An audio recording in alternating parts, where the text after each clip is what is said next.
This happened about 10 years ago, and I never really had a forum to tell anyone other than some close friends. It was a summer night, very late, about 2 a.m. My friend and I were driving home from another friend's house. I pulled into a gas station on Route 17 in New Jersey, right near the New York border, to fill up. My gas cap is on the driver's side, so when I pulled in, the pump was on my left. There was a car in front of me that was just about finished, but I decided to stay at the middle pump anyway. On the other side of the pump, there was an SUV already at the first pump, parallel to the car in front of me. The SUV had its windows rolled down, and so did we. After about a minute, the car in front of us pulled away, leaving just my car and the SUV at the station. The attendant had gone inside the little store adjacent to the gas station parking lot while both vehicles were filling up. My friend and I were just chatting and laughing when we suddenly stopped to listen because we could hear two adults arguing in the SUV. Their voices were getting louder and louder. We also heard a child sobbing. After a while, the sobbing turned into crying, and the child's cries grew even louder. At this point, the attendant came out of the store, but the people inside the SUV didn't notice him because they were too busy yelling and swearing. What I hadn't realized until then was that they didn't even know we were there, getting gas as well. Then, in the angriest, sternest, most evil voice, the woman in the SUV turned to the child and bellowed, "You're never going to see your parents again, so you might as well stop crying." My friend and I looked at each other with our eyes practically popping out of our heads. A million thoughts rushed through our minds. We wondered if the child's parents had passed away, or if the child was being adopted, or maybe the woman was just being cruel. But the thought we kept coming back to was that this could be a kidnapping or an abduction. All of this happened in just a few seconds. At that moment, they must have heard the click of the gas pump finishing because the man and woman in the SUV suddenly fell silent, and all you could hear was the child crying. It was also then that they realized they weren't alone. I saw the woman peeking out from behind the door pillar, trying to see if we were watching. I paid the gas attendant and started to pull out of the station. I glanced into the SUV's rear window, which was rolled down, and saw just the top of a small head and small hands covering the child's face. The SUV was high, so I couldn't see much else. Then I looked into the front seat, and the woman in the passenger seat shot me the most demonic look I've ever seen. It felt like she was trying to suck my soul out through my eyes. I tried to look at the male driver, but he was staring straight ahead. We pulled out onto Route 17, all the while looking in the rearview mirror to see if she was tracking us with her eyes. It was hard to tell with the glare from the station lights. Once on Route 17, I drove slowly, way under the speed limit. My friend and I were debating what to do. Should we call the cops? Should we confront them ourselves? I decided to drive slowly and see if the SUV would pass us. If it did, we'd follow it and call the police. After a few minutes, the SUV zoomed past us, going at least 80 miles. I wasn't sure if they realized it was us or if they just didn't care. Immediately, we gave chase, but we kept our distance to avoid being spotted. By this time, we were on the thruway, and the road was empty. We kept about 10 bus lengths between us, going about 80. There were no exits for miles on that stretch of road. We made up our minds to call 911. My friend called while I drove and explained everything to the dispatcher. She asked for the mile marker we were passing and told us not to approach the SUV, as a police cruiser would be waiting at the next on-ramp. So we kept our distance but maintained our pace to keep them in sight. As we passed the first exit, I believe it was for Woodbury Commons, there was no police car in sight. Still no cars anywhere on the northbound side either. At that point, I realized I had closed in to about 10 car lengths behind the SUV, so I backed off a little. About a minute later, I noticed headlights far behind us, but they were coming up fast. Within moments, a state police car zoomed past us and gunned it until it was right behind the SUV. The cop trailed them for a few seconds before turning on the light bar. My friend and I instantly breathed a sigh of relief. The police were pulling them over. As we approached and passed the scene, we saw another cop car, already with its lights on, pulling up fast behind the first. Over the next few days, we tried to check the news and the internet for any reports of abductions, kidnappings, or the police stopping an abduction, but we found nothing. We never learned what happened. But the look that woman gave me told me everything I needed to know that night. I hope it was just a cruel joke, but from her eyes and her tone, we just knew that child's future might be in danger. I like to think we helped the kid, but I guess I'll never really know.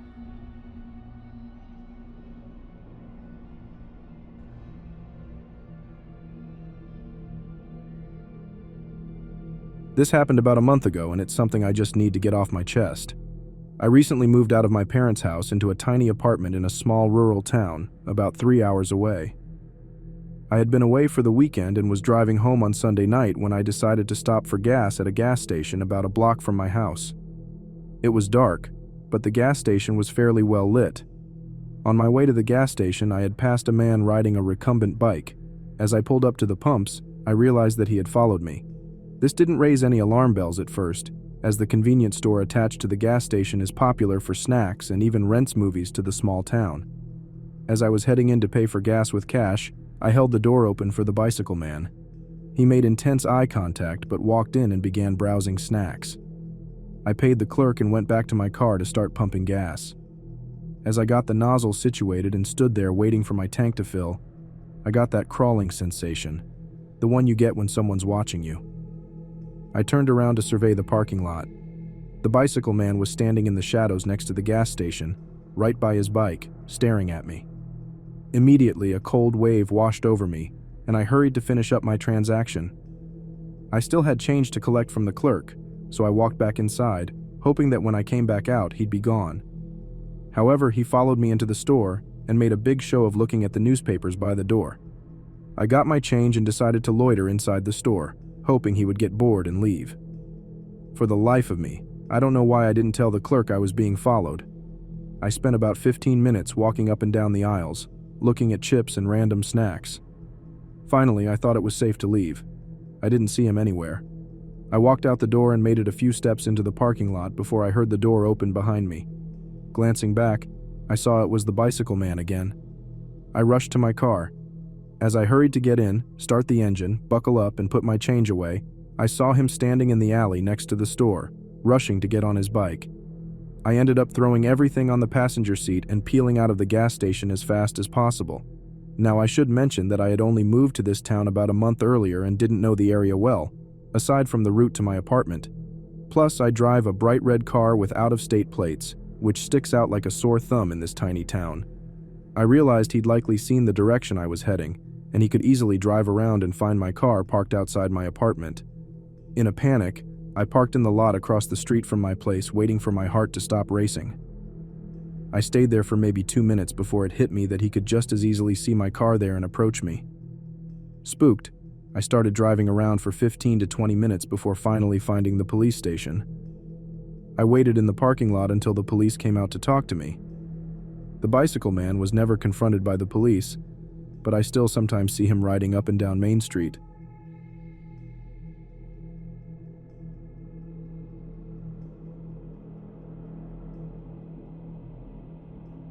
This happened a couple of months ago. My husband and I live in Everett, Washington, just north of Seattle. It was probably around 8 p.m. when my husband decided to take the car to fuel it up at the nearest gas station.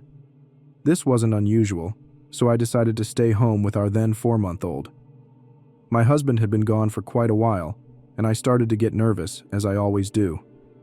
Most women might think their man is cheating or something, but I always fear the worst, that he's been hurt or worse. To make matters worse, I couldn't call him because I realized he'd forgotten his phone at home. Eventually, he came home, visibly shaken and horrified. Normally, he has this macho, nothing-can-hurt-me personality, but this time, he was genuinely rattled. That's when he explained what had happened. He had pulled up to the gas station as they were closing the convenience store part and noticed a strange guy lingering around. Of course, thinking he's invincible, my husband decided to pump his gas anyway, not feeling like he should leave just because someone looked creepy. Naturally, the creepy guy approached him. He was shaking and had his hand in his pocket. He started by commenting on how well my husband must be doing since he was driving a Lexus. Then, he told my husband that he needed a ride to Forest Park just up the road, because his car had broken down and he needed to get back to it. He even claimed he was a pastor at a Korean church. My husband was immediately skeptical, given the guy's appearance and the fact that he was clearly Caucasian. So he told him, "No, it's just up the road, you can walk." But the guy kept pleading. My husband stood his ground. The creepy guy then asked if he could borrow my husband's phone to make a call. My husband told him that he'd forgotten his phone at home, which was true, but the guy didn't believe him and challenged him by asking, "Then what's in your left pocket?" My husband replied, "My keys." Then the guy asked about his right pocket and my husband said, "My gun." The guy kind of laughed, not believing him. Mind you, my husband is 23 and Chinese, so he looks really young and, perhaps to this guy, vulnerable. The guy asked for a ride again, but my husband refused as he was finishing pumping his gas. Suddenly, the creepy guy went to the other side of the car and tried to open the door to get inside. My husband demanded to know what the hell he was doing and told him to back off. That's when the guy started coming at my husband while holding something in his pocket. At that moment, my husband made the decision to pull out his gun and aim it at the guy. The man stopped immediately, threw his hands up, and slowly backed away. My husband kept the gun pointed at him and told him to leave. The most chilling thing the guy said was, "You're a very smart man," as he continued backing away. My husband sped off, still holding his gun pointed out the window the whole time. I'm so thankful I stayed home with our daughter, and now I'm extra paranoid whenever my husband is even a little late. I'm not entirely sure what the guy intended, whether he wanted to rob my husband or steal the car, but he was clearly going through some sort of drug withdrawal or was on something, and his final statement only confirmed that he was up to no good.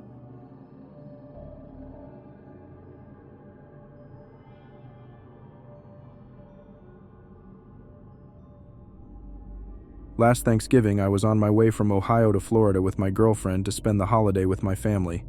We left late, and I was really tired, but we wanted to drive straight through so we'd have more time there. I got almost out of West Virginia, around exit 114 on I-77 South, I think, and I was running low on gas. It was around 2 a.m. at that point. I used my GPS to find a gas station near the highway, and it said there was one coming up, so I took the exit right away. After a couple of minutes of driving in the middle of nowhere, I reached the gas station. It looked mostly abandoned, except for the clerk you could see through the window, and a car and a truck parked around the corner on the other side of the lot. My girlfriend was asleep in the passenger seat, and I decided to let her sleep. I started the pump and decided to run inside to use the restroom and wash off my makeup since it was almost my turn to drive. When I got into the gas station, the clerk looked really surprised and told me he thought the door was locked and that I shouldn't have been able to get in. I told him I really needed to use the restroom, and he let me go back. The whole conversation was just a few seconds long, and I kind of jogged to the restroom. As the restroom door was swinging shut, I heard the front door ding again.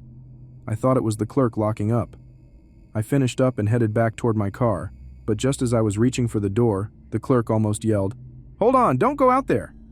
He started asking me a bunch of questions about who I was with, like, "Who's in your car?" When he realized I was confused, he got more concerned and started asking me about the big guy. He said some man had followed me into the gas station right after I came in, asking a lot about me like he knew me or was with me. The clerk said that after the guy walked back out, he hovered around my car for a while and then went behind the gas station. The entire time the clerk looked freaked out. He told me to get back to my car quickly and said he would keep an eye on me until I got there. As I was reaching for my car door handle, my girlfriend unlocked the door. I got in, she locked the doors behind me, and I realized she was in full panic mode. She told me to drive, now. She said she had woken up and saw the man come into the gas station right behind me. When he came back out, he walked over to the car and started knocking on the window, asking about me, what we were doing, and demanding that she open the door. She just kept shaking her head no and staring forward while he continued asking questions and saying, "Oh, so you're going to be like that?" She said he seemed like a creepy guy weirdly trying to get a date, but I couldn't stop thinking about how he had followed me to the gas station. If the door had been locked like the clerk said, I would have turned around and probably run right into him. I kept thinking about what could have happened. There's no way I could have fought him off if he'd tried something. My girlfriend is weaker than me, and the clerk wasn't that big himself. I don't think anyone could have helped us if something had gone wrong. I ended up driving for a few more states because I couldn't sleep. I just kept thinking about what could have happened.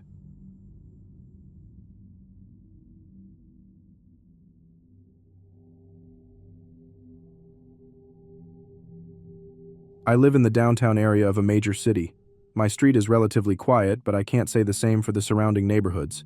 The city is infamous for drug activity and gun violence, and we have an increasing number of homeless people, especially since most shelters have closed down. I've never really minded, things happen, and I didn't grow up in the best of circumstances either. I never stereotype anyone based on their housing status, and I was even involved with a homeless outreach program at the time. However, I left and never went back after this incident, and I've been hesitant to help anyone since. It was around 10 p.m., and I was heading to my partner's parents' house about 30 minutes away. I got about 2 blocks away before realizing I needed gas. I wasn't thrilled about stopping at a gas station near my apartment at that time of night, but I wasn't going to make it all the way to the suburbs. I pulled into a station in a not-so-great part of the neighborhood, but it was well lit, and there were people walking by, so I didn't think much of it. I got my gas and went inside to grab a couple of snacks. When I came back out, a tall man in a black coat and brown beanie started casually chatting with me.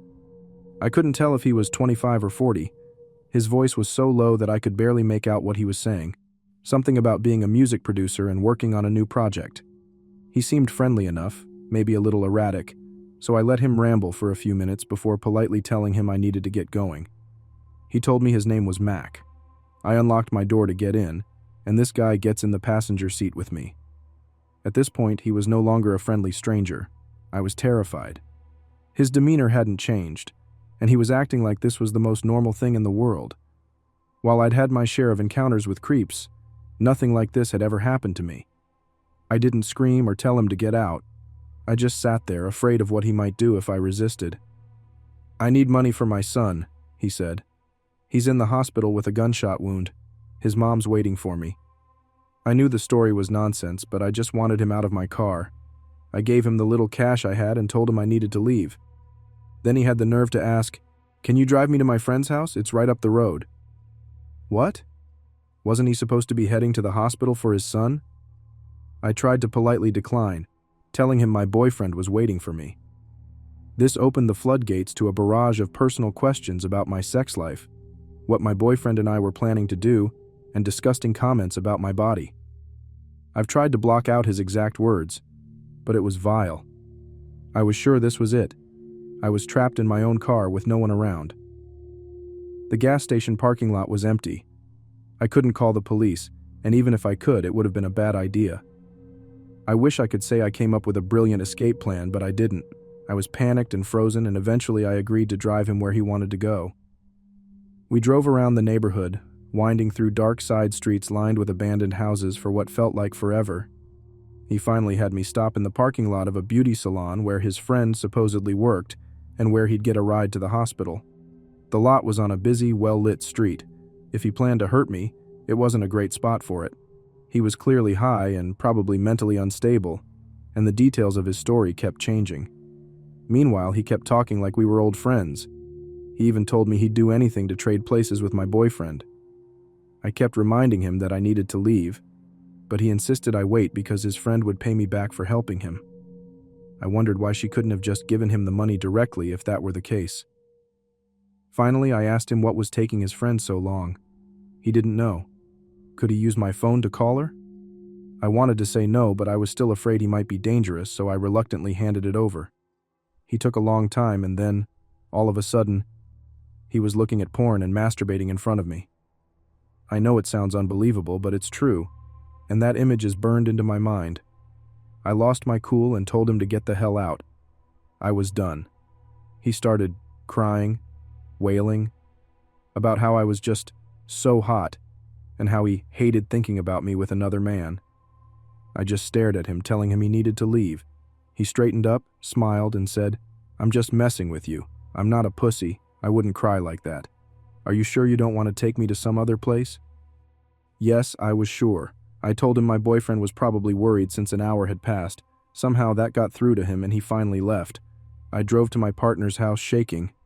We'd just started dating at the time, and I didn't want him to think I was dumb or reckless, so I just told him I dealt with a creep at the gas station. Much later, I told him the full story, and he was appropriately horrified. It didn't end there, though. I started getting calls from random local numbers for the next couple of weeks. Only one voicemail was left. It was mostly breathing and faint words I couldn't make out. I was creeped out but tried to dismiss it. Then one day I answered, "Hey, it's Mac.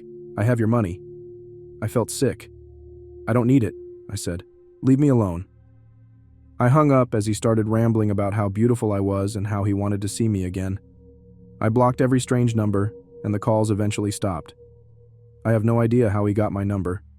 The only explanation I can think of is that when he had my phone to call his friend, he looked at my contacts, where my number was displayed at the top.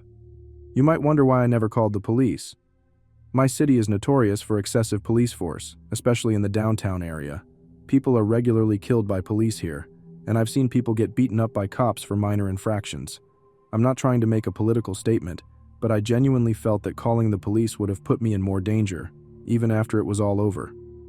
At best, they'd do nothing and lecture me for letting this guy into my car. At worst, they'd shoot him, and I'd have to live with that forever. I've regretted it since, though, because a friend of mine later had an encounter with him on the opposite side of the city. He gave her the same story about his son in the hospital. She ended up driving him around aimlessly for an hour before screaming at him to get out.